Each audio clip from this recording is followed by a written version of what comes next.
লেবাননে সংঘর্ষে ৭ ইসরায়েলি সেনা নিহত। দক্ষিণ লেবাননে হিজবুল্লাহর সাথে সংঘর্ষে ইসরায়েল বাহিনীর ৭ সেনা নিহত হয়েছে বলে জানিয়েছে ইসরায়েলি গণমাধ্যম। সন্ধ্যায় হিব্রু ভাষায় গণমাধ্যম সূত্রে এই তথ্য জানা গেছে। ইসরায়েলি গণমাধ্যমগুলোতে বলা হয়, দক্ষিণ লেবাননে বিস্ফোরণের ফলে একটি ভবন ধ্বংস হয়। এই ঘটনায় ৭ সেনা নিহত হন।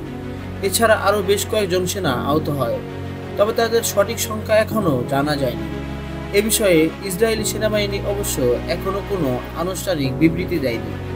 তবে এই ঘটনার আগে সর্বশেষ এক ঘোষণায় ইসরায়েলি সেনাবাহিনী জানায় যে দক্ষিণ লেবাননের সংঘর্ষে ৩ জন ইসরায়েলি সেনা আহত হয়েছে।